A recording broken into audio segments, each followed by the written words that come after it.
Y estamos transmitiendo totalmente en vivisísimo a las 8 de la noche, súper tarde con 14 minutos. Pero ya le dijimos al doctor Ignacio, que es el invitado del día de hoy, Ignacio Santiago Prieto, que nos aguante un poquito, todo está muy bien. Él nos va a presentar ondas gravitacionales que hemos aprendido en los últimos años. Esto es miércoles de chicharrón, hoy es 14 de octubre. Estamos totalmente en vivo y como muchos ya se habrán dado cuenta, sí, efectivamente yo no soy la doctora Ortigosa, sin embargo, mi nombre es Alberto Castro y también soy parte de esta empresa en comunicación de la ciencia en una de sus ramas o brazos que se llama ¿A poco no? Vamos a presentar al mismísimo doctor. ¿Cómo estás? Rapidísimo les leo una reseña de Nacho, al fin que aprovecho que yo sí me escucho. Y les cuento que Santiago es egresado de la Universidad Iberoamericana, de aquí de la Ciudad de México, en la licenciatura de Ingeniería Física, y eso fue en el 2004. Me pusiste años, pero yo no los voy a decir. Y de la maestría en Ingeniería de Calidad, ahí mismo. Hizo sus estudios doctorales en Física y Astronomía por la Universidad de Glasgow, allá en Escocia, en 2015. Y todos esos estudios fueron relacionados con la detección de ondas gravitacionales provenientes de estrellas de neutrones. Ha colaborado en la creación de nuevos proyectos de enseñanza de la ingeniería en la Ibero Tijuana y en la formación de jóvenes a nivel medio superior y superior. Uno de sus mayores intereses es la divulgación científica. Cabe mencionar, no nos lo puso Nacho, pero nosotros en particular yo lo conozco de la Facultad de Ciencias porque sí estudió física y estuvo ahí hay dos años me parece, o media carrera te aventaste ahí. Ahorita que nos digan que si se escucha o no, voy a poner esto y rapidísimo, yo me quedo en silencio. Por favor, Nacho, en 3, 2, 1, te pones a hablar.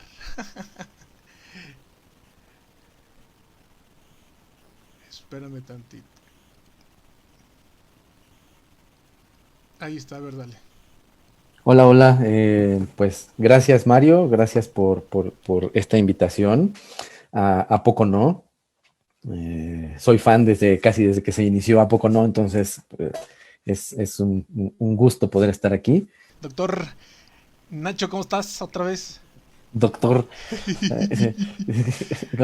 al Nacho, pasar de los años, exacto, Nacho, bien, todo bien. perfecto, mira, Ya espero que ya nos escuchemos mejor. sí, yo digo que sí, dale 30 segundos, o sea, tú habla, yo te digo que si no después, y una disculpa a todo el mundo, yo me apago, me muto, y digo, me muteo, y ahí nos vemos. Todo tuyo.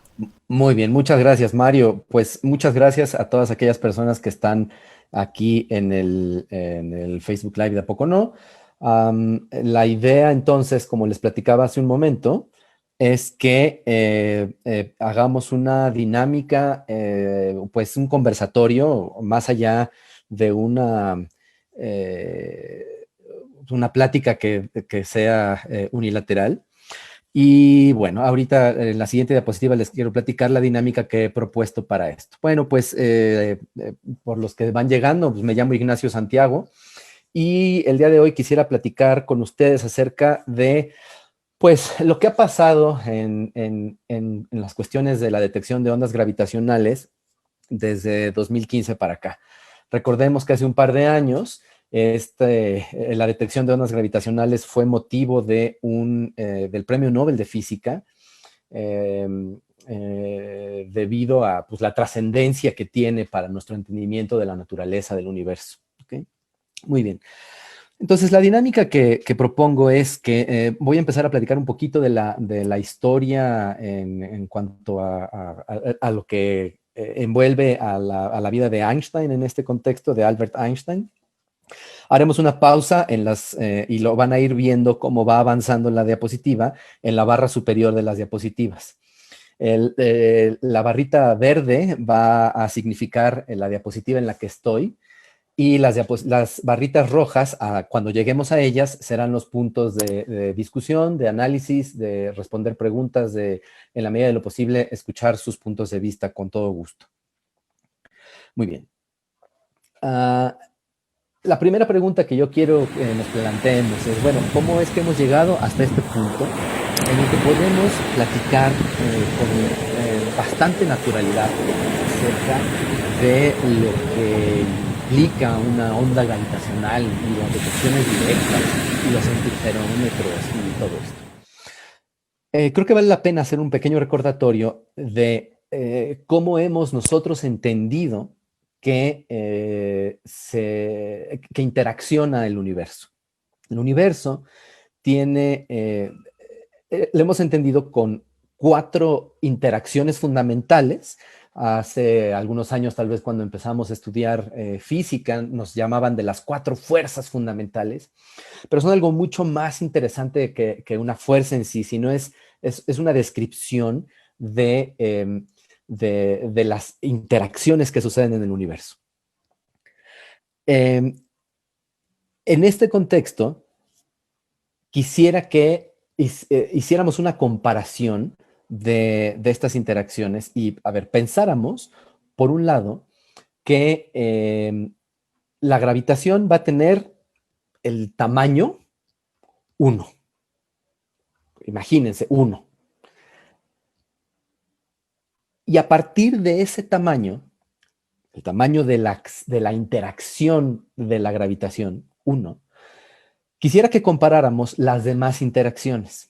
La interacción débil y la interacción fuerte son interacciones que suceden a nivel atómico, y la interacción electromagnética básicamente es lo que nosotros coloquialmente conocemos como la luz, ¿no?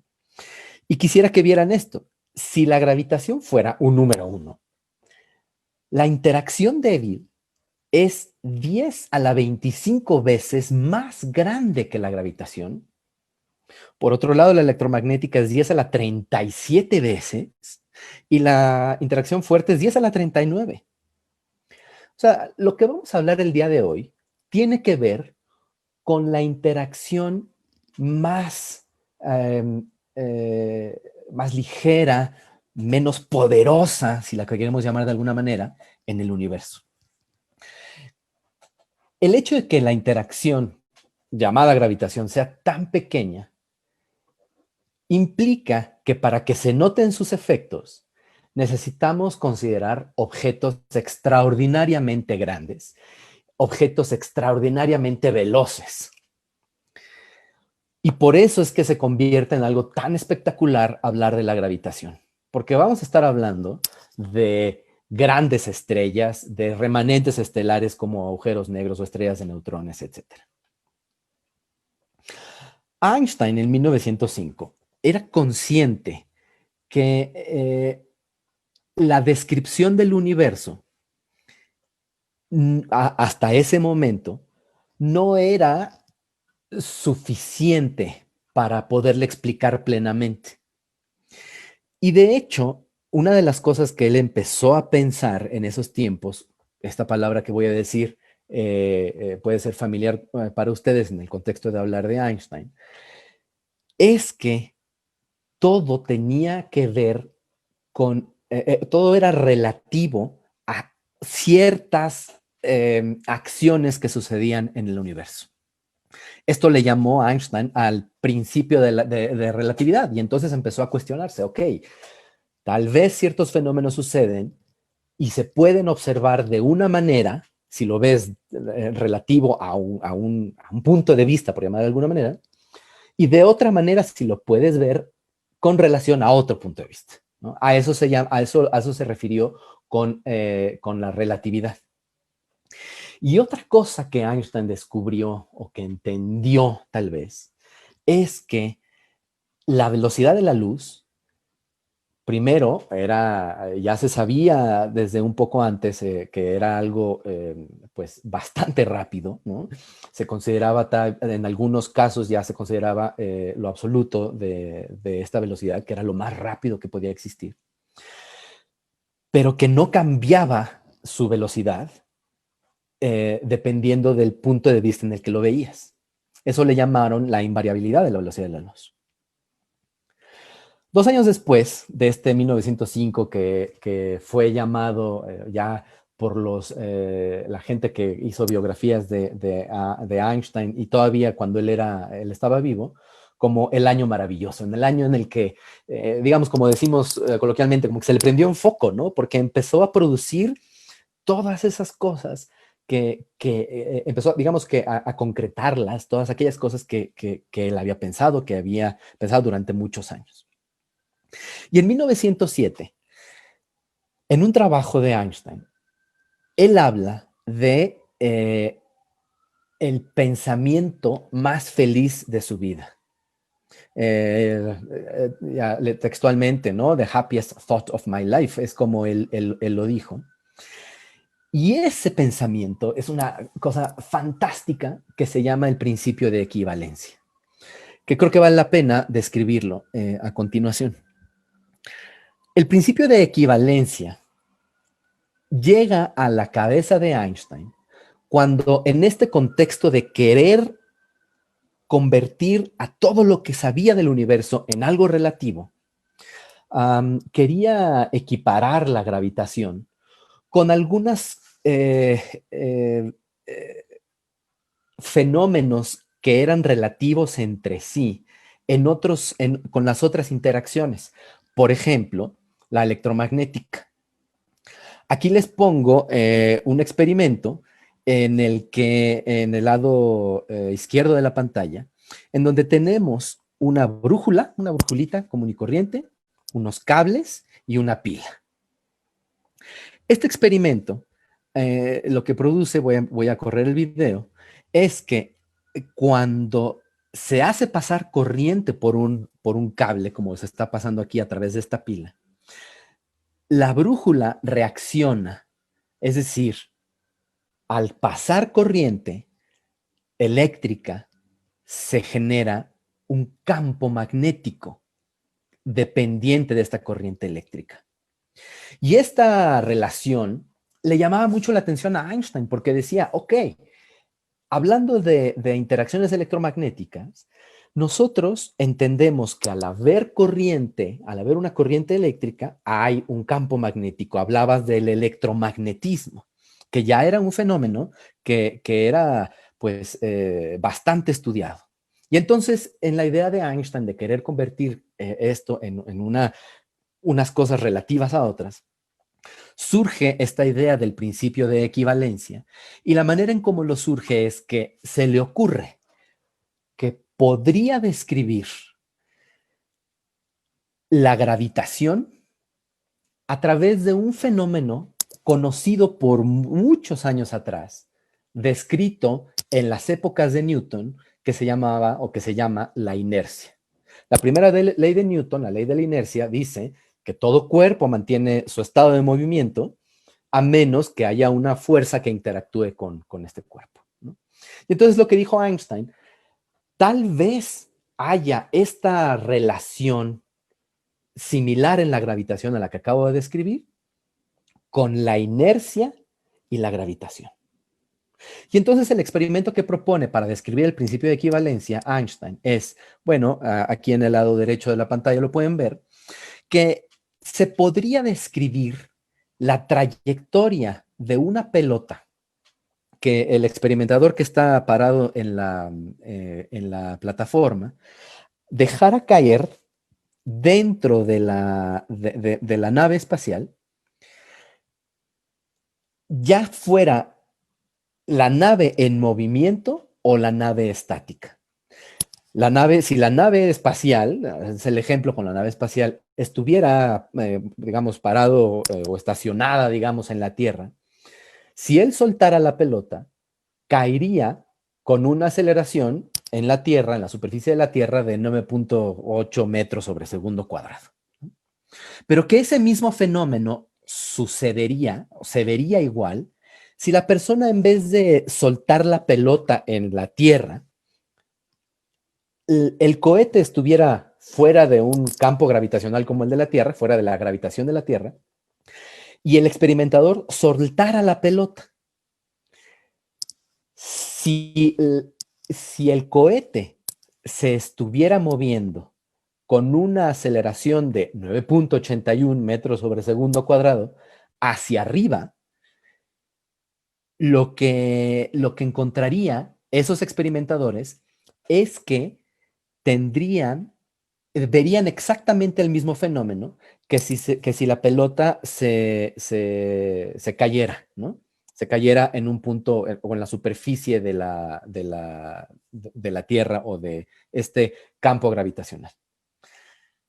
Entonces, este principio de equivalencia, como les digo, lo que busca es, y lo que lo logra, es equiparar la acción de la gravitación, una cosa que caiga, con que estuviera la bola quieta y, perdón, Mario, creo que estoy escuchando un feedback de ustedes.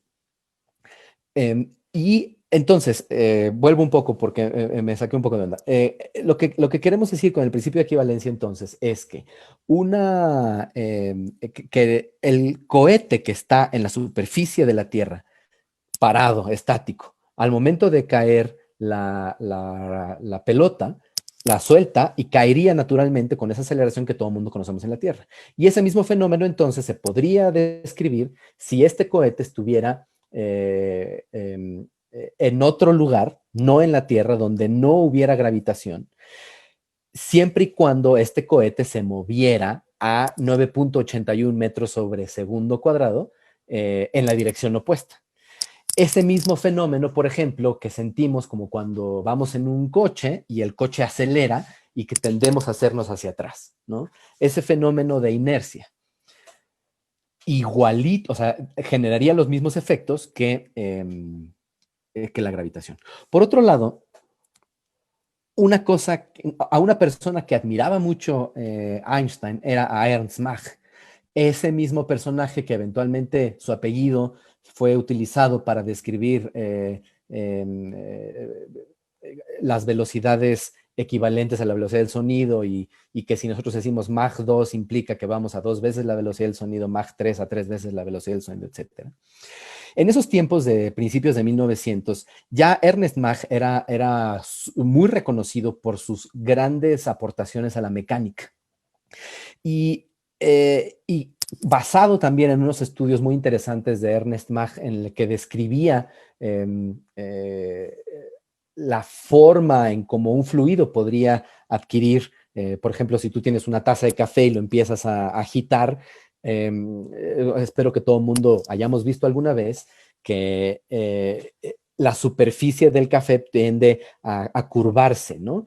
Esa curvatura es un fenómeno mecánico que él lo definió muy bien y que también a Einstein le sirvió como para empezar a describir un modelo del universo en el que pudieran adquirirse esta clase de deformaciones. ¿Okay? Con todo esto, Einstein y varios más empezaron a describir ya fenómenos, digamos que para nosotros digamos ya de la física un poquito más moderna, como que la luz no necesariamente tendría que viajar en una línea recta, sino que podría viajar en una línea curva a partir de su trayectoria en un espacio-tiempo deformado. El corrimiento al rojo gravitacional que tiene que ver con la expansión del universo, las ondas gravitacionales que son las cosas que nos tienen atentos el día de hoy, y otro tipo de fenómenos súper interesantes como los lentes gravitacionales, la existencia de los agujeros negros y muchas otras cosas más. Con toda esta información, entonces, Einstein modela toda una explicación de cómo es el universo y cómo se comporta ante ciertos estímulos, llamémosle así. John Wheeler, un científico súper reconocido en el campo de la gravitación, en un libro que pues es como de cajón para los que nos gusta la gravitación, que se llama con ese nombre, Gravitación. Y que de hecho Kip Thorne es también uno de sus autores. Kip Thorne, si le recuerdan, es uno de los poseedores del premio Nobel por las detecciones de ondas gravitacionales. El otro es Misner. Dice, bueno, a ver, hay una forma en cómo podemos entender todas estas ideas que Einstein ha propuesto y todas las demás personas. Y lo tengo escrito aquí. Dice así, a ver, la materia, la masa de las cosas, le dice al universo, y entendamos al universo como el espacio-tiempo en su generalidad. O sea, piensen en el espacio en 3 dimensiones y además piensen en el tiempo y entendamos que una de las grandes contribuciones de esto es que aprendimos que en la medida en la que el espacio se deforma o se transforma, también el tiempo lo hará, ¿no? Y entonces, bueno, John Wheeler dice, la materia le va a decir al espacio-tiempo cómo curvarse. Si es una materia muy pesada, el espacio-tiempo se va a curvar más. Y al mismo tiempo, o de la misma manera, o de manera equivalente, la curvatura del espacio-tiempo le va a decir a la materia cómo moverse. Si la curvatura del espacio-tiempo, el espacio-tiempo deformado, el universo deformado por una masa, se forma mucho, va a conseguir que esa masa se mueva mucho, ¿ok? Entonces hay un balance en esto, ¿no? Entre más materia, el universo se deforma más, y entre más se deforma el universo, la materia se mueve más. Hay experimentos caseros súper interesantes con esto, lo podemos ver. El típico es el de la sabanita, que la estiras, tienes la sábana, le pones una pelota ligera como una pelota de básquetbol, y si la tienes muy tensa la sábana, pues verás que efectivamente alrededor de la pelota hay una pequeña deformación ahí. Y que si pones, por ejemplo, una bola de boliche, pues va a deformar muchísimo más la sábana, y eventualmente, inclusive hasta si la avientas lo suficientemente duro, inclusive podrías romperla, ¿no? Este es el modelo pues más aceptado y comprobado experimentalmente de muchas maneras sobre cómo el universo existe, cómo es su dureza, cómo es su flexibilidad, por llamarlo de alguna manera. Y aquí dije una palabra interesante que quiero retomar. El hecho de que el universo o el espacio-tiempo sea flexible ante estímulos como grandes masas, logra que cuando estas grandes masas, y ya estamos hablando de masas grandes como agujeros negros, como estrellas de neutrones, como objetos extraordinariamente grandes y masivos, se mueven de cierta manera, eh, pueden transmitir energía.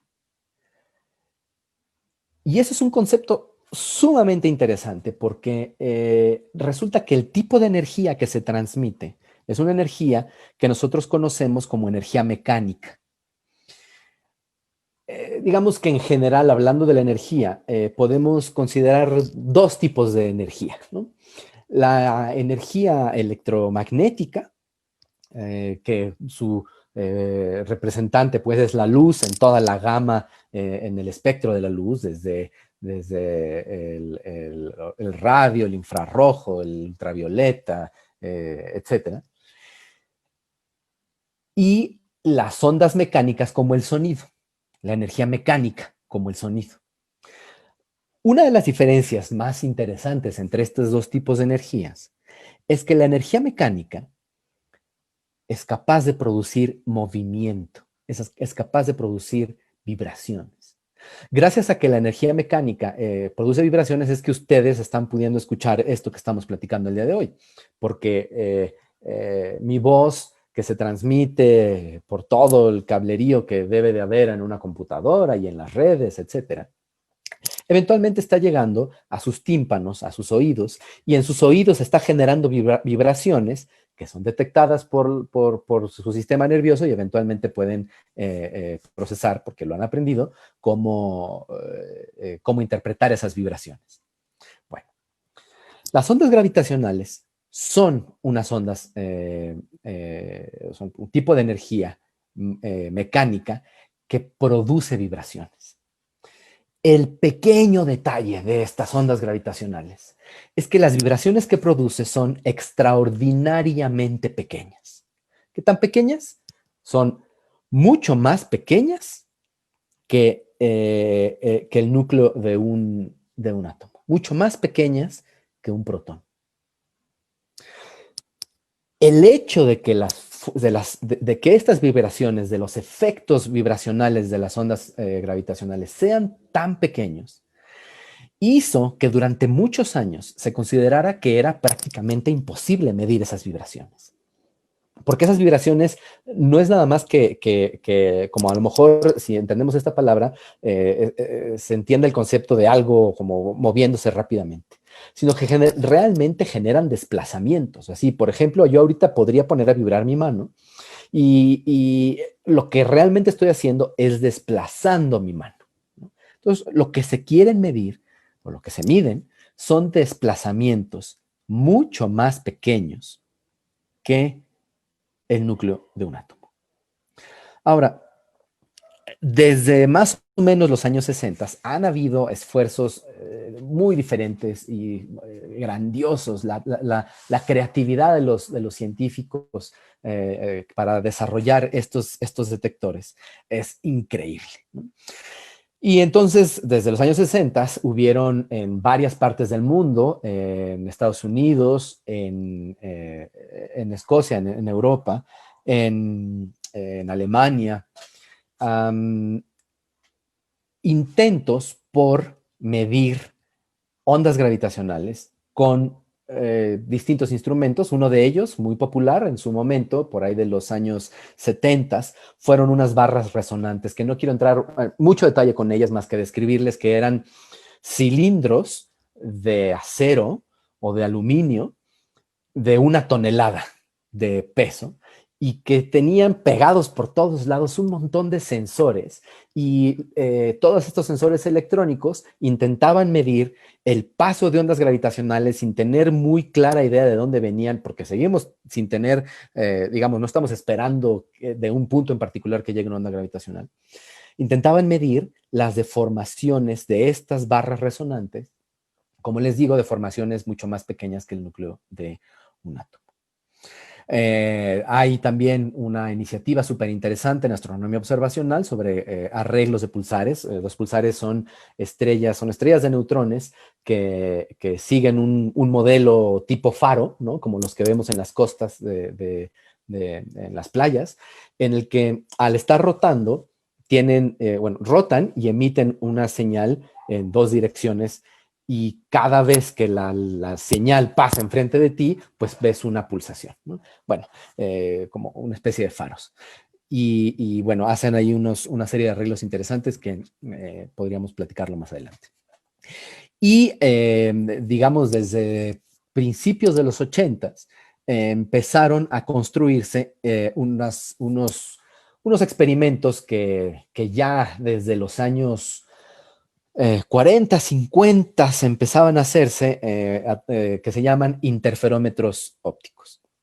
Ahorita voy a describir entonces cómo funciona un interferómetro, pero antes quiero llamarlos a que vean una fotografía que tengo del lado izquierdo, donde está uno de los interferómetros que actualmente sirven para detectar ondas gravitacionales, que están en el noroeste de Estados Unidos, en el estado de Washington.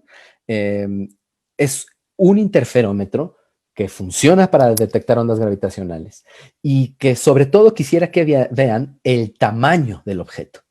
Esta es una toma aérea, pero ahí se puede ver que el tamaño de los interferómetros son del orden de kilómetros. Es decir, es un tubo que por cada brazo mide 4 kilómetros. Imagínense esto. Estamos intentando medir las ondas gravitacionales, bueno, estamos detectando ondas gravitacionales, logrando percibir deformaciones más pequeñas que el núcleo de un átomo de un brazo del tamaño de 4 kilómetros. Ese es el gran reto que hay para esto. A ver, en el video les voy a describir cómo funcionan estos interferómetros. Bueno, primero han de saber que esto tiene que ver una luz coherente, un láser, que arranca y está en un arreglo cuyos brazos, los 2 brazos que ven ahí, son idénticos, tienen que ser idénticos. Al final de los brazos están esos espejos que se ven circulares.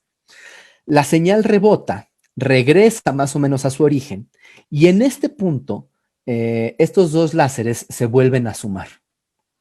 Si nosotros hacemos las cosas bien, al volverse a sumar estos dos láseres, que al final es el mismo láser reflejado, encontramos que si se logran ajustar y coincidimos todos en describir a la luz como una onda, al volver a coincidir y coincidir como esta manera lo muestra, fíjense que aquí un haz, la cresta de un haz coincide con el valle del otro haz de luz y como son idénticos, cuando se suman, el resultado es que se hace cero. Es decir, no hay señal. Y cuando están en esta posición, los interferómetros decimos que están, digamos que asegurados para que el sensor esté listo para no tener señal por sí mismo. Ahora, cuando llega una onda gravitacional, lo que logra hacer en esta deformación, que son extraordinariamente pequeñas, como les digo, es que alarga un brazo mientras el otro lo acorta. Y en esta deformación, alargando un brazo mientras el otro lo acorta, logra desfasar a estas ondas como estaban, digamos, aseguradas anteriormente.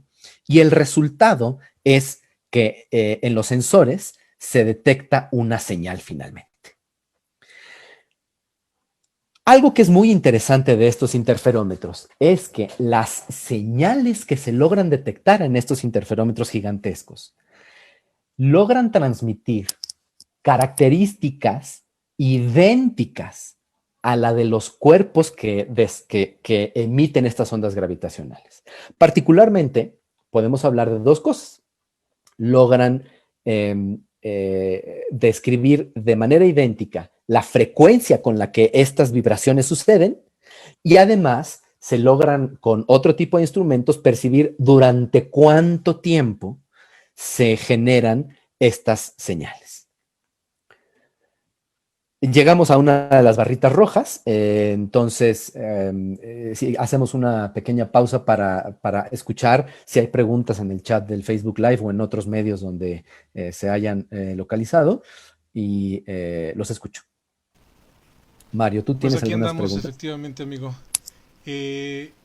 Estamos en Ciencias TV y estamos en la MAT, páginas hermanas en las cuales estamos transmitiendo.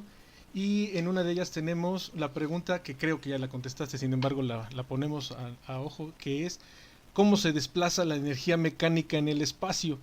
Yo entiendo en esta pregunta que la persona quiere un poquito como que nos hables un poquito más ahí de por qué o no entendemos cómo que la energía mecánica viaja en el espacio. Es una gran pregunta, muchas gracias a quien la haya hecho.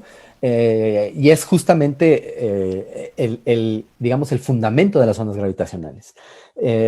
Lo que hacen fenómenos que muy violentos como colisiones de estrellas de neutrones o de agujeros negros u otras cosas, o explosiones de supernovas y así, es que al suceder, tomando en cuenta la flexibilidad del universo, del espacio-tiempo, logran deformarlo. Y logran deformarlo de tal manera que, bueno, lo deforman y emiten esta energía en todas direcciones. Le llamamos de manera estereorradián, es decir, digamos, esferoidalmente para todos lados. Y como consecuencia de esto, el espacio, en la medida en la que se va transmitiendo, se va deformando y se va deformando y se va deformando, acarreando esta energía en estas ondas, como cuando, digamos, si estamos en un estanque y aventamos una piedra, y antes nos aseguramos que el estanque o el espacio de agua esté como súper planito, sin ninguna interacción, avientas una piedrita y vas a ver cómo las onditas se van desplazando, digamos, en el caso del estanque, de manera circular, uniformemente en todas direcciones en ese plano, ¿no? Hay que considerar que hablando de ondas gravitacionales en el espacio-tiempo, en el universo, estas deformaciones tienen que darse en todas las direcciones, o sea, en 3D, digamos. Para complementar entonces la respuesta a esta pregunta, Mario, y quien amablemente la hizo, creo que también vale la pena decir algo, y es que la transmisión de esta energía mecánica sucede rapidísimo. ¿Qué tan rápido? A la velocidad de la luz. Las ondas gravitacionales, la energía que acarrean estas ondas gravitacionales, se mueve a la velocidad de la luz. Y eso es sorprendente y súper útil. Más adelante vamos a platicar sobre astronomía multimensajera. Pero el hecho de que se mueva a la velocidad de la luz quiere decir que podríamos conocer simultáneamente información de un objeto muy distante, tanto por la luz que emita como por las ondas gravitacionales que emitan también, Mario. Espero que haya sido contestada esa pregunta. Sí, ¿Alguna perfecto, otra? por supuesto que sí. Este, mira, hacemos otra rapidísima, porque también me gustó mucho. Y ya para Venga. que te sigas, porque si no nos vamos a colgar. Sí, ya sé, Está bien sigue, sigue, buena. sigue. Dice, bueno, muchas gracias. Tengo una pregunta. ¿El Hubble lleva algún equipo para detectar ondas gravitacionales? Y después hizo como una segunda pregunta. ¿O habrá algún instrumento que lo haga? Supóngame que en el futuro, alguno que porte algo para detectarlas. Digo, no es tan fácil, pero pues vas. Ah, ok, no, fíjate, lo que pasa es que creo que vale la pena precisar algo. Y sí, no, la verdad es que la pregunta es una pregunta, pues, como, como viendo fuera de la caja, ¿no? Y creo que está súper padre, porque ciertamente el Hubble, el telescopio espacial, uno de tantos telescopios espaciales que hay fuera de nuestra atmósfera, se dedican específicamente a detectar ondas electromagnéticas, es decir, luz. Es decir, de esas interacciones que habíamos platicado hace rato, se especifican en la detección de luz. Hay muchos otros telescopios de muchos tipos, o digamos, en toda la gama del espectro de la luz. El Hubble específicamente ve en óptico, pero también ve un poco en infrarrojo, pero hay telescopios que ven en radio, en rayos gamma, en rayos X, etcétera, ¿no? Y todo eso solamente es luz. Ahora, por lo pronto, los detectores de ondas gravitacionales que existen, creados por la humanidad, son terrestres. En un momento más les voy a enseñar una diapositiva donde está, digamos, em, un planisferio en donde se ven en dónde están todos los detectores de ondas gravitacionales o en operación o en construcción. Te digo que es una pregunta que se me hace súper interesante porque efectivamente hay planes de la construcción, o el lanzamiento, se puede decir, de un detector de ondas gravitacionales espacial. Es decir, que en vez de que estemos limitados a la superficie de la Tierra, en un momento también más les platicaré las consecuencias de estar en la Tierra, eh, eh, no queremos limitarnos al modesto tamaño de nuestro querido planeta, ¿no? Y entonces hay una idea, hay un proyecto que se llamaba LISA hace muchos años, ahora se llama ELISA, que es igual, un interferómetro, es decir, un instrumento con láseres, etcétera, pero que como ya no tiene la restricción del tamaño de la Tierra,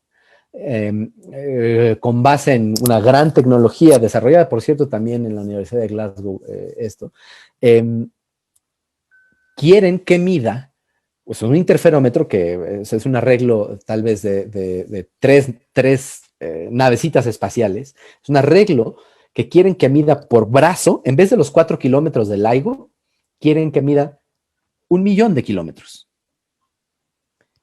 Eso sería un instrumento fantástico Pero qué y que super sería mega tamañote, o sea, cañón, sí, pues y sí, es no que puede ir en justo, un instrumento volando.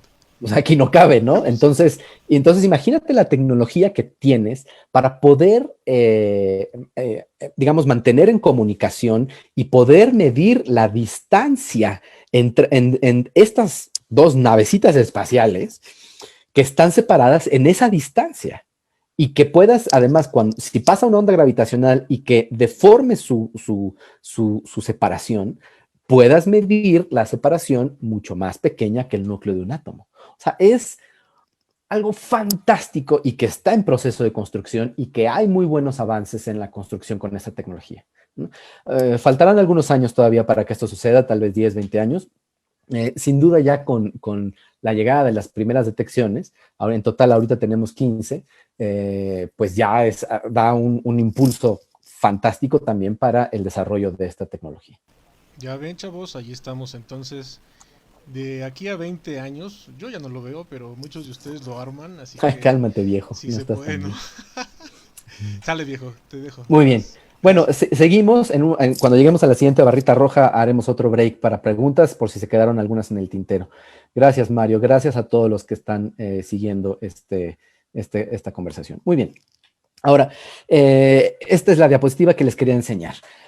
¿Qué hemos logrado hasta ahora? Bueno, primero, aquí está el planisferio que les comentaba hace un momento, con los detectores de ondas gravitacionales existentes. En Estados Unidos hay dos detectores que son los detectores de la colaboración estadounidense que se llama LIGO. Uno, el de la foto que les enseñé hace rato, que está arriba a la izquierda de Estados Unidos, en el estado de Washington, en Hanford, Washington. Y el otro, digamos, en la otra esquina de Estados Unidos, en Livingston, en Luisiana. Ambos miden de cada brazo 4 kilómetros y la orientación que tienen tampoco es gratis, o sea, están orientados de tal manera que puedan complementar sus observaciones.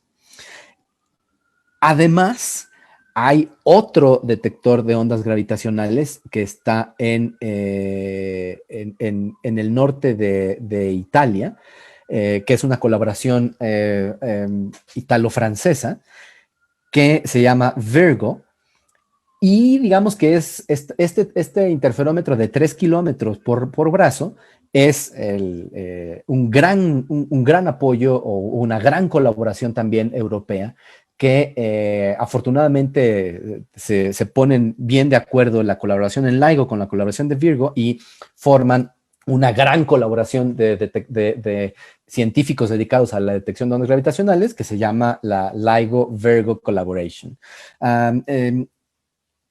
Hay muchos otros instrumentos en operación que no sirven digamos, no operan para hacer detecciones directas como LIGO y Virgo. Por ejemplo, GEO es un detector en donde se prueban las últimas tecnologías de todo lo que las universidades y las instituciones están creando para mejorar y optimizar estos instrumentos. En Alemania hay un instrumento que se llama GEO 600, que en su nombre dice el tamaño del interferómetro, mide 600 metros y es también un instrumento fantástico. Están en construcción actualmente otros dos instrumentos, uno subterráneo que se llama Kagra, que está en Japón, y en la India también una colaboración de LIGO de Estados Unidos con la India, creando este nuevo instrumento que, vamos, está en construcción, como les digo, que se llama LIGO India y que tendrá también un tamaño de 4 kilómetros. Está aprobado, está empezando, bueno, estaba empezando hasta hace algunos meses, pues ya los primeros planes para empezar a construir, etcétera. Pero bueno, esto les da un poco la idea de que alrededor del mundo ciertamente hay ya muchos interferómetros o en operación o en construcción para ir creciendo más esta red de interferómetros, todos aquellos gigantescos y todos con el mismo objetivo. Gracias entonces a esta red de, digamos, llamémosle observatorios de ondas gravitacionales, aunque yo más que observar, pensaría que lo que están haciendo es escuchando al universo, y eso es algo muy bonito de describir para comparar las ondas gravitacionales con la luz, es construir estos catálogos.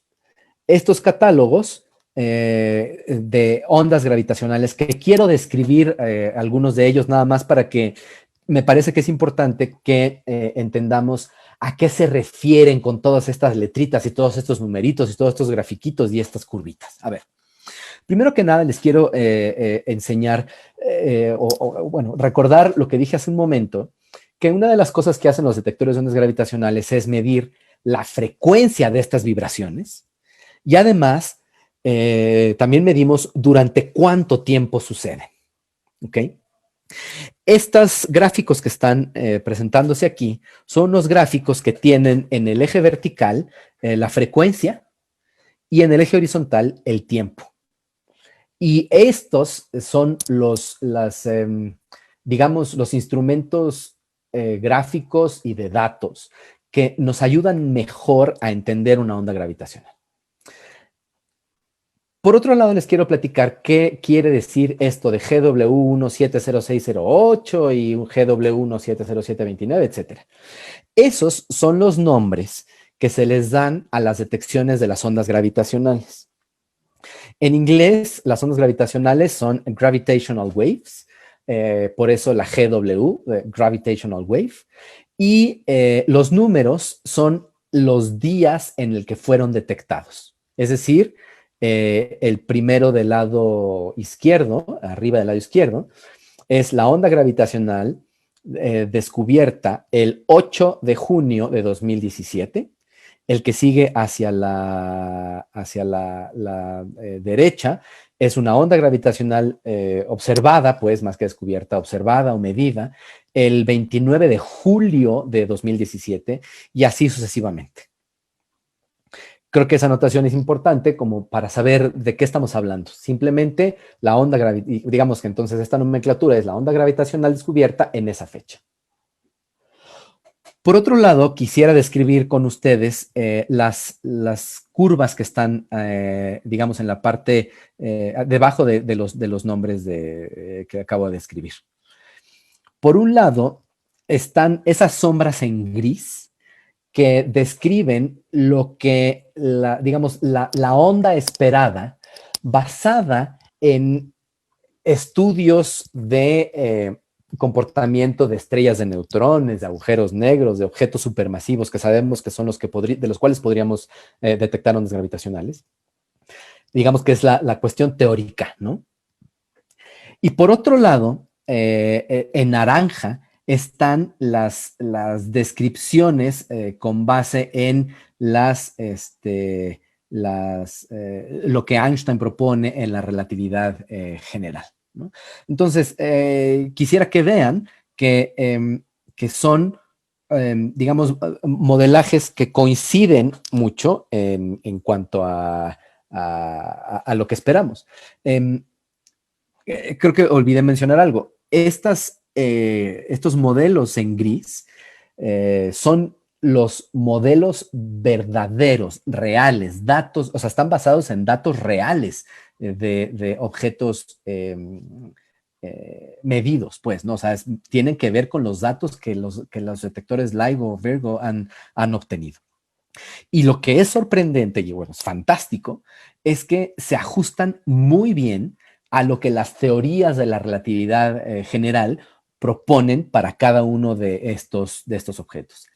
A partir de las frecuencias, de las amplitudes y del tiempo de estas curvas, nosotros como comunidad científica, bueno, nosotros como humanos, pues, podemos entender el tamaño del objeto que lo provocó, a qué velocidad iba, si fue la coalescencia, que es como la combinación de dos objetos que se convierten en uno más masivo, como dos estrellas de neutrones, convirtiéndola en una estrella de neutrones más grande. Podemos saber sus masas, podemos saber sus distancias, etcétera.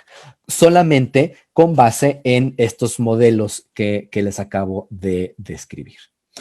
Muy bien, entonces esta es una de las grandes cosas que hemos logrado. Hemos logrado entender a través de modelos, pues matemáticos, modelos gráficos, cómo es la realidad y lo podemos plasmar en una imagen.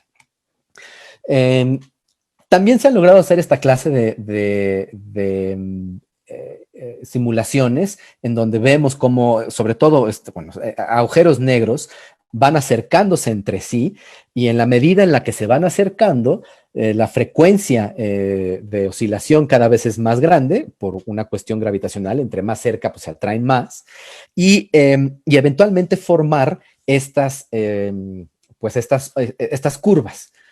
Cabe señalar que mientras que se estén acercando estos objetos, es cuando van a estar emitiendo ondas gravitacionales. Y en el momento en el que forman un agujero negro, que por cierto tiende a ser un objeto extraordinariamente esférico, dejan de emitir. Fíjense, por ejemplo, en este caso, en cuanto se juntan, deja de haber una emisión y la señal de haber sido una señal muy, muy grande, ¡pum!, se apaga.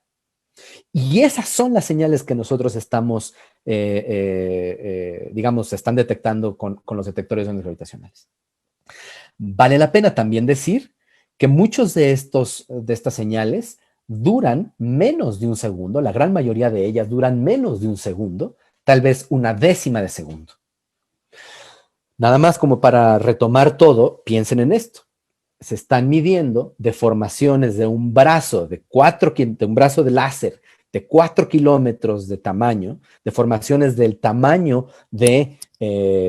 o más pequeño que el núcleo de un átomo y que duran una décima de segundo. El reto es muy grande y yo creo que es un orgullo para la tecnología humana que esas cosas se puedan medir como sabemos que se han logrado. Les quiero enseñar entonces el primer esquema que se logró. Esto está actualizado en mayo de este año, como 3 meses después de que yo me aislé por la pandemia en la que vivimos. Quisiera que vean digamos, esto es el resultado de las detecciones que se han logrado. Cada una de estos objetos que están unidos a través de estas flechas, no sé si se puede ver, mi cursor, espero que sí se pueda ver porque lo estoy señalando. Sí, sí se ve. Gracias, Mario. Describen, por ejemplo, en este que estoy señalando, este objeto azul, que es un agujero negro, que se une a través de un fenómeno de coalescencia, que es una palabra que no es muy común en el castellano, pero sin embargo existe, que tiene que ver con que dos objetos que se vuelven uno solo y coalescen, ¿no? Entonces, este objeto que estoy viendo aquí, que tiene más o menos, está cerca de la línea de 20. Estas líneas de 1, 2, 5, 10, 20, 40, 80, etcétera, digamos la escala vertical, está en unidades de masas solares, es decir, 20 masas solares, 20 veces la cantidad de masa que hay en el Sol. Y luego esta otra que está aquí, de más o menos 35, 30 y tantos masas solares, se juntaron y formaron un agujero negro más o menos de 50 masas solares. ¿Okay? Y entonces de ahí podemos ver varios. Por ejemplo, este que está iluminado más brillante, que está en medio, es un objeto que en un momento más voy a platicar sobre que parece que tuvo ahí le llamamos un progenitor, como un objeto que al colisionarse con otro de sus progenitores, ¿no? Vamos, los dos progenitores, de una gran diferencia de masa, formaron un objeto más o menos del orden de 25, 27 masas solares. En fin, es todo lo que tenga estas flechas, es, pues digamos, el zoológico de los objetos que los detectores LIGO y Virgo han logrado obtener. Cabe señalar que además de haber observado ya uniones o coalescencias de estos agujeros negros, de dos agujeros negros para formar uno más masivo, también se han observado coalescencias de estrellas de neutrones. Las estrellas de neutrones, como los platiqué hace rato, son remanentes estelares, igualmente que los agujeros negros, pero mucho más pequeños que ellos. Del orden de entre 1.5 y 2.4 masas solares, ¿no? O sea, son mucho más pequeños.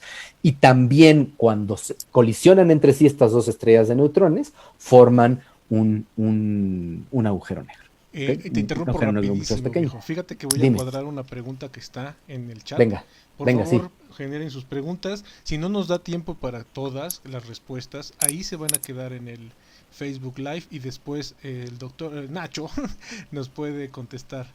Claro, sí, La seguro. pregunta y observación, fíjate, dice, quizá el tamaño de colisiones de hoyos negros muy masivos generen velocidades mayores a la de la luz.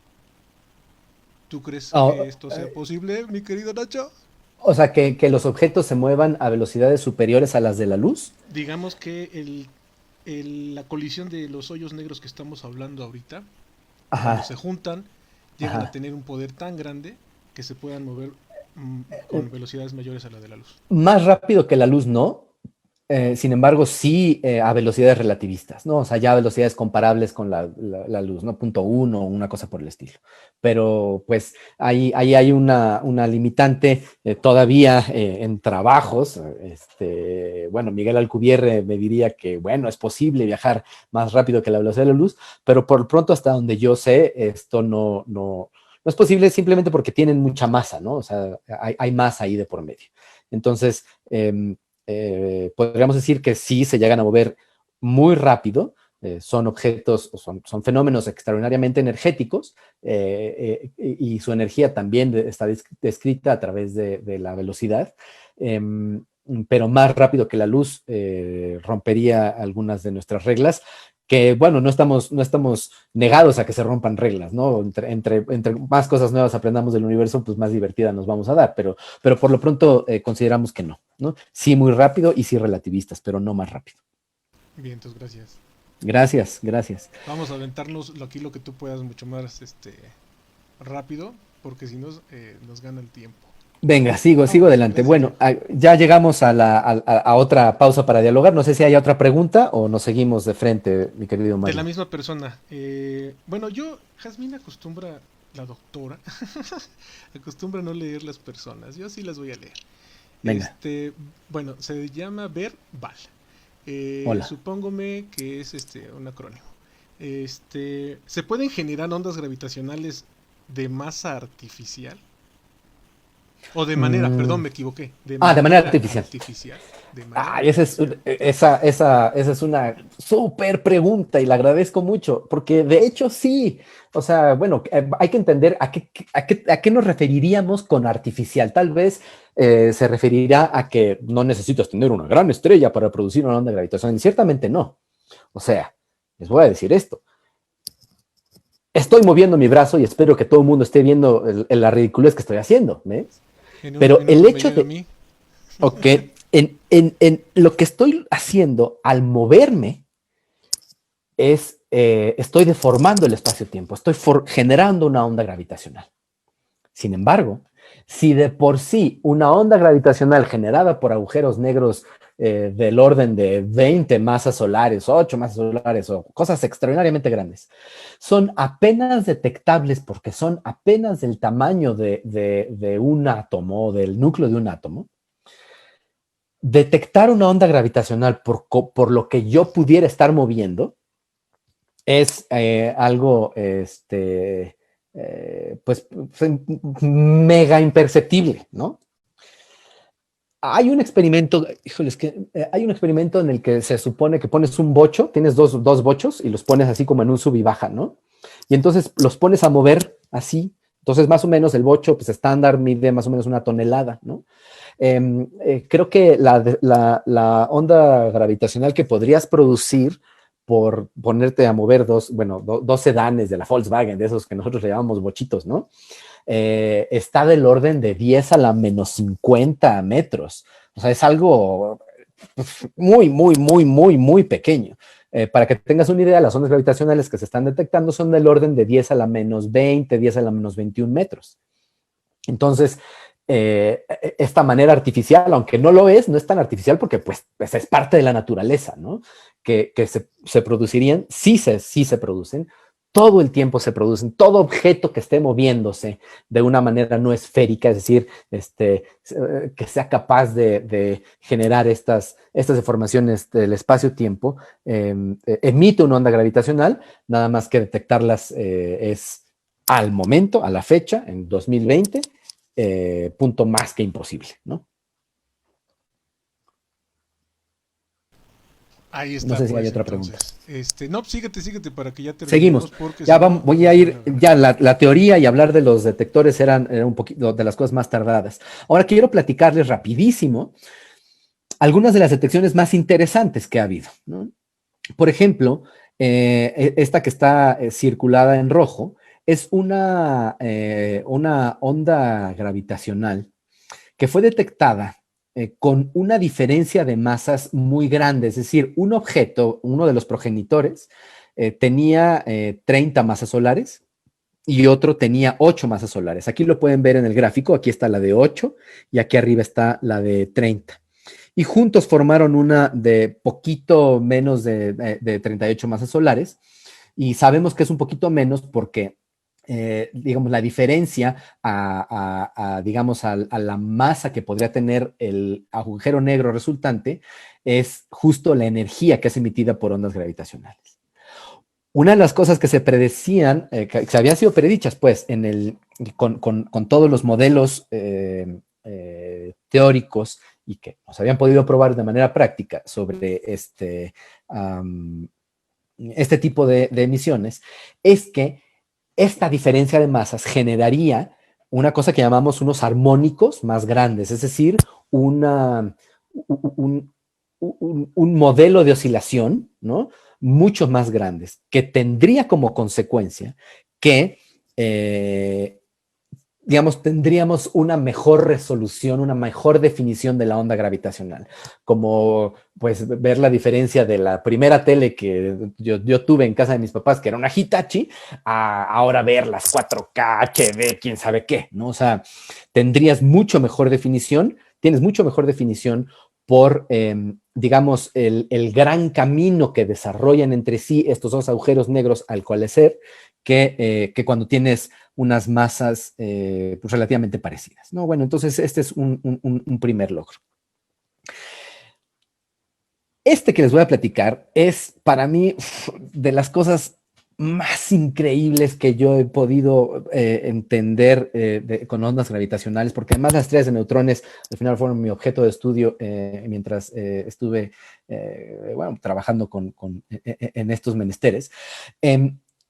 Y es, bueno, una de las grandes detecciones que se hicieron, que es justo lo que ahorita tenemos aquí, son las detecciones de ondas gravitacionales provenientes de la coalición de estrellas de neutrones.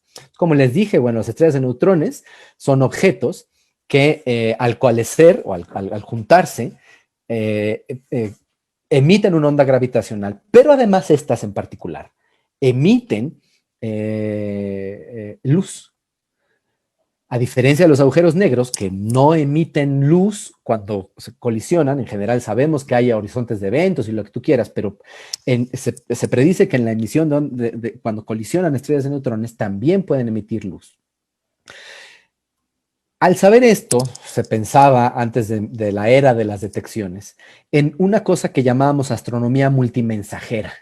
Y era poder obtener información de ondas gravitacionales, o sea, información de estas ondas mecánicas, también como información de luz, información de ondas electromagnéticas, y para cada uno de ellos los respectivos detectores, para ondas gravitacionales, los interferómetros, y para la luz, telescopios.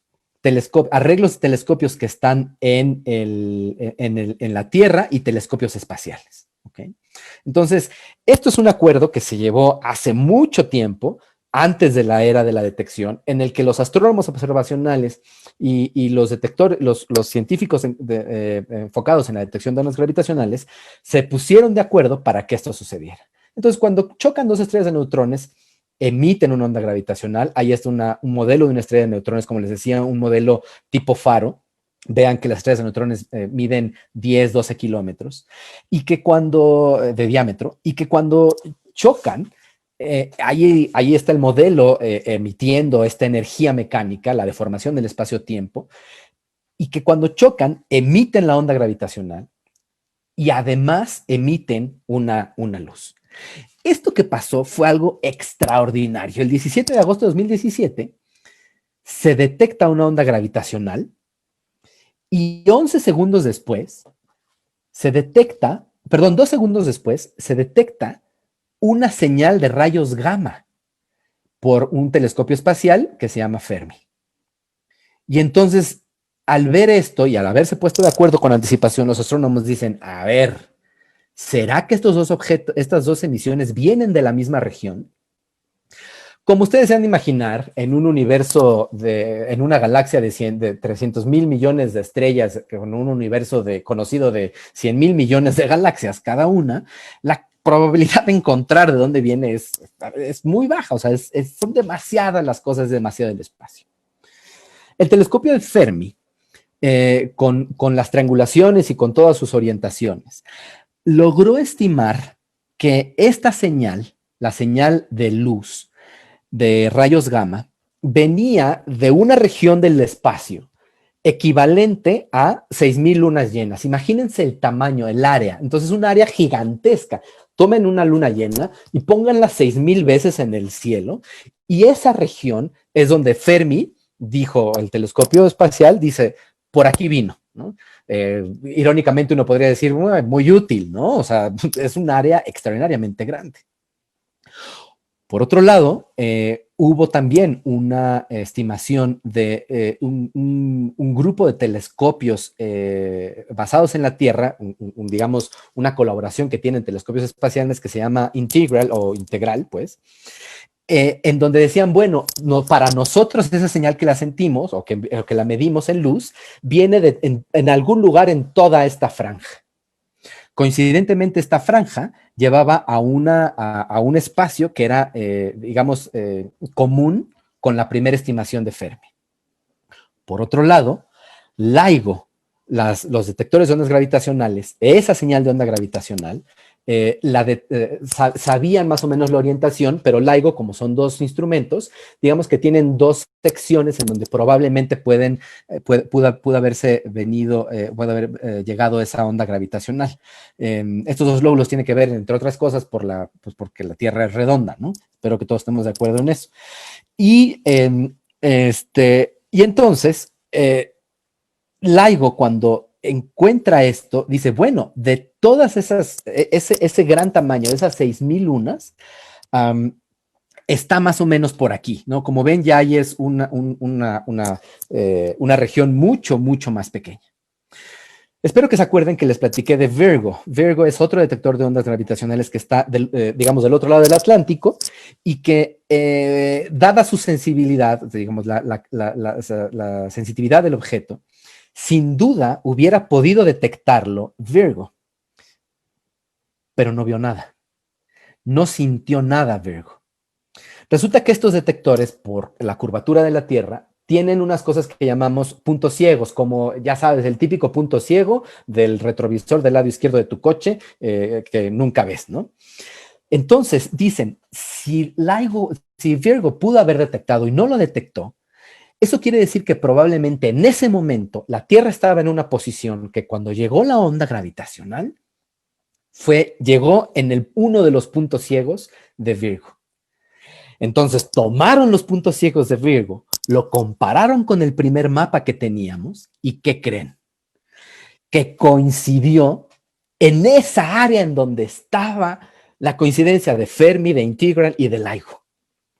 Entonces, de esa gran área de 6,000 lunas llenas, todo esto se limitó a una área equivalente a 144 lunas, más o menos 15 galaxias.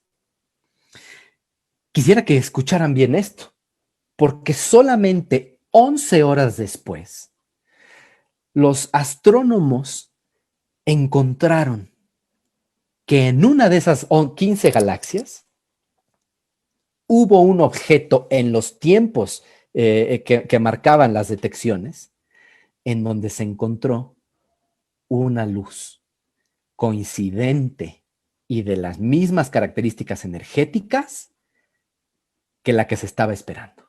Y fíjense, cada uno de estos bloques representa diferentes instrumentos, diferentes telescopios en diferentes partes del mundo.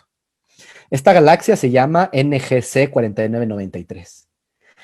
Y entonces, lo que se logró es poder entender simultáneamente con luz y con energía gravitacional este fenómeno. Y no nada más se quedaron contentos con esto, sino que siguieron observaciones posteriores y encontraron que esta colisión de estrellas de neutrones emitió en todo el espectro de luz. Esto para mí es una de las cosas más increíbles de esta era de la detección de ondas gravitacionales, porque abre a un sinfín de posibilidades de poder entender el universo con diferentes cosas, entre otras, que, por ejemplo, hay elementos de la tabla periódica que se generan en estrellas de neutrones, todos estos que están marcados en amarillo. O sea, no es nada más lo que nosotros en un momento dado habíamos aprendido en la escuela, que los elementos de la tabla periódica habían sido generados por el Sol y por estrellas que habían sucedido antes que ellas, sino que, bueno, comprueba que efectivamente también por la cantidad de energía que se genera aquí, porque ahora ya la tenemos medida, es posible pensar en el origen de todos los elementos en el universo. Otra de las cosas, voy un poquito más rápido, Mario, gracias. Otra de las cosas que se ha aprendido también es, por ejemplo, ahorita una cosa, digamos, yo le puse esto, ¿no? Como el eslabón perdido de las estrellas de neutrones, porque nosotros sabemos que no, en principio, digamos, por las teorías que conocemos, no puede haber agujeros negros más pequeños que 5 masas solares, pero al mismo tiempo no puede haber estrellas de neutrones más grandes que 2.5 masas solares.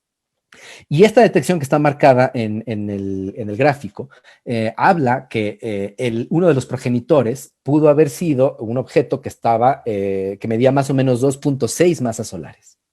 La gran pregunta es, a ver, ¿eso es la estrella de neutrones más grande jamás conocida o el agujero negro más pequeño jamás conocido? Todavía no hay una conclusión concreta al respecto. Me imagino que pasarán mucho tiempo para que podamos entender más de este objeto. Pero por lo pronto hay gente que se inclina más por pensar que es una de las estrellas de neutrones más grandes conocida, lo cual abre también un nuevo campo de estudio para este tipo de objetos. ¿Okay? Finalmente les quiero platicar, ¿no? La última detección, esta es la que les he estado enseñando, digamos, el zoológico de objetos. La última detección que fue en septiembre, el mes pasado, a principios de septiembre, la última detección de ondas gravitacionales, un gran objeto, el objeto más grande detectado por LIGO y Virgo, el agujero negro más grande conocido. Es un objeto de 140 veces la masa del Sol, un agujero negro que llamamos un agujero negro de tamaño intermedio, ¿no?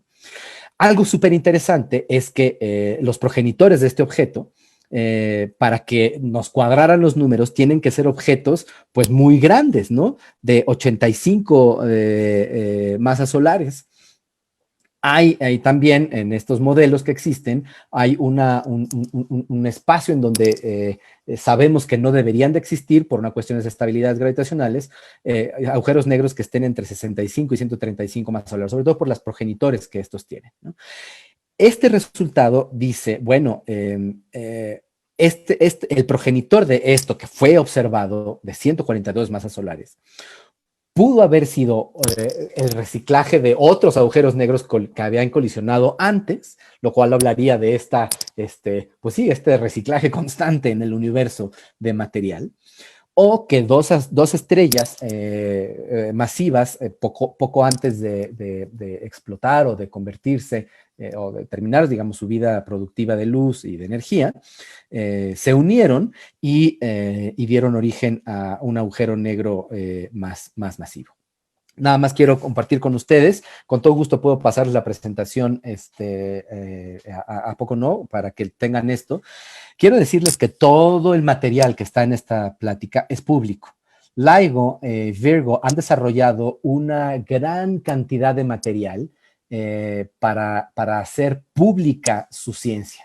No nada más a nivel divulgación, sino inclusive los datos reales obtenidos por los detectores son datos públicos. Entonces uno puede bajarlos y si sabe un poco de programación, ponerse a jugar con ellos y empezar a modelar ondas gravitacionales, porque Vamos, ciertamente hay datos que son de las ondas gravitacionales que están disponibles, pero también hay una gran cantidad de datos que todavía están por analizarse. En general se analizan, pero que cualquier inventiva con nuevas técnicas de detección y nuevas técnicas, digamos, algorítmicas, serían bienvenidas.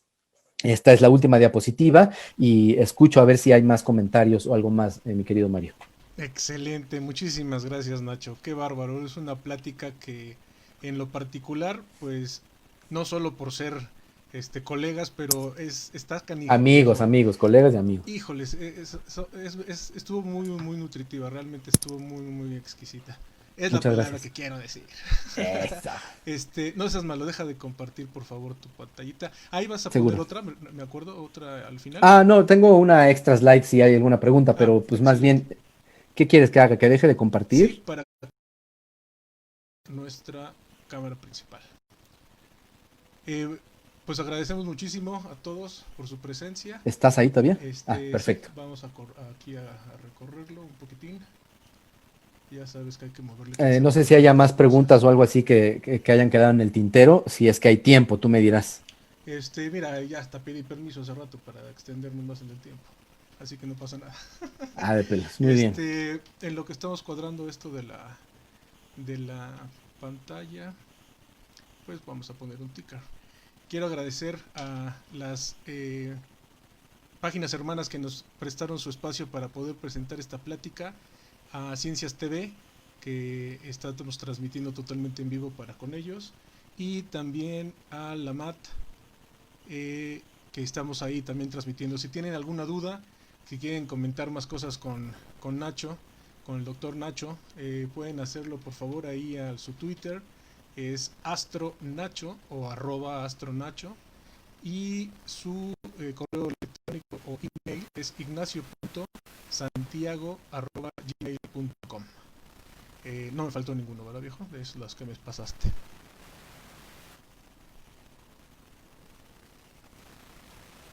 Bueno, ahí está. Ahí te vamos teniendo poco a poco.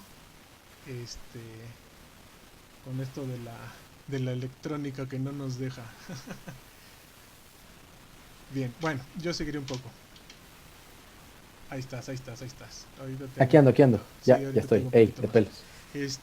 Fíjate que no me quiero ir sin hacer esta pregunta.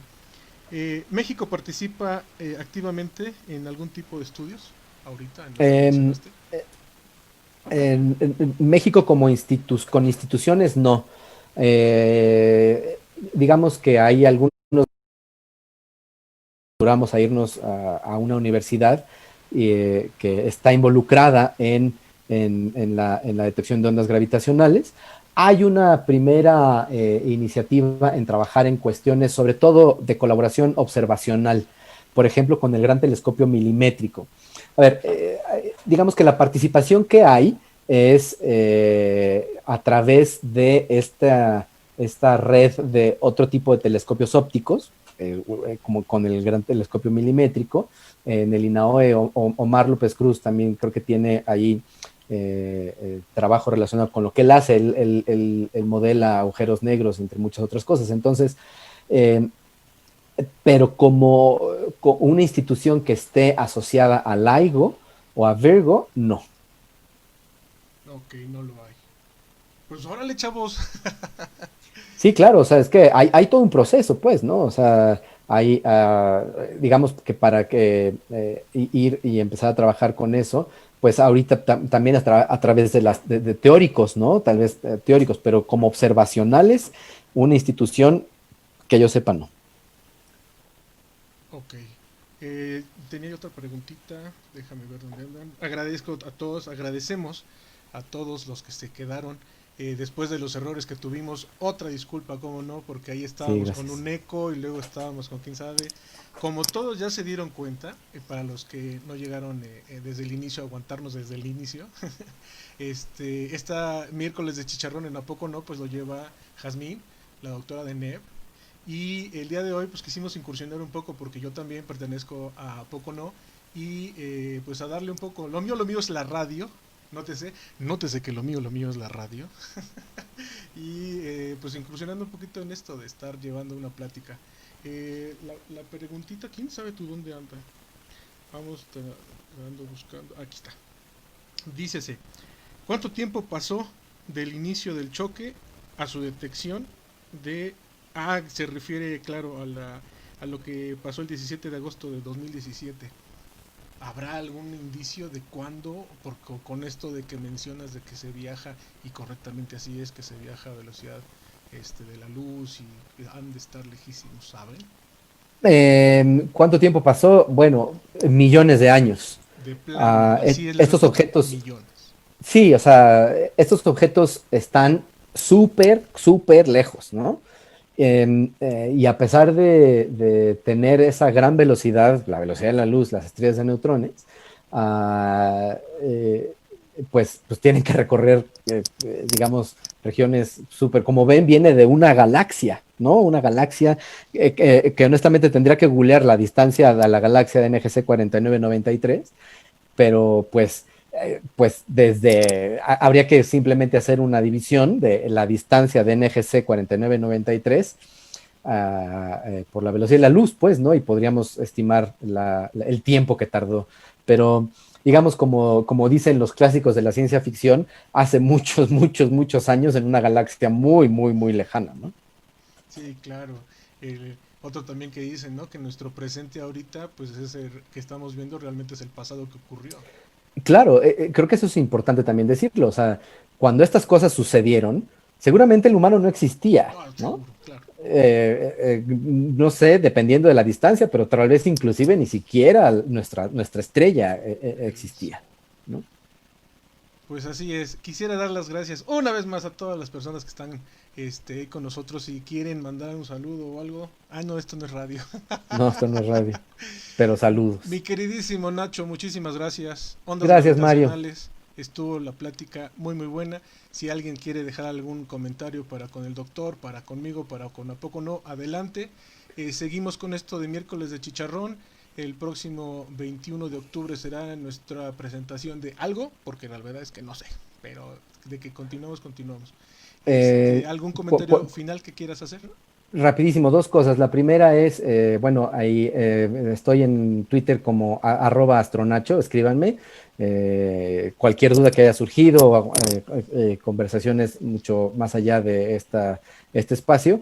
Lo demás, la otra cosa que quiero decir, no tiene nada que ver con la detección de ondas gravitacionales, pero usen cubrebocas, por favor, y cuídense. Es excelente la observación. Hay que recordar que estamos haciendo exactamente esto porque estamos en pandemia. Que si no, Nacho y yo estuviéramos ahí platicando de un lado a un lado y llevando esta charla que trajimos para ustedes en A Poco No, pues en vivo todos ahí. Sin duda, Sin sí. duda. Agrego a esto, no, todavía no se acaba. No sabemos para cuándo. Y aquí los que son científicos nos pueden decir. Tres veces W, no me voy sin decirlo, tres veces w.pocono.mx, nuestro correo para contacto @pocono.mx, para que le dejen un montón de cositas ahí a Nacho en Twitter @astronacho y su email ignacio.santiago@gmail.com. Gracias Muchas Ciencias gracias. TV, gracias Lamat, gracias viejos, saludos a toda la familia, que estén muy bien Gracias, todos igual. y muchísimas gracias. Gracias. Nos quedamos tú y yo, pero bye. Sí, ay.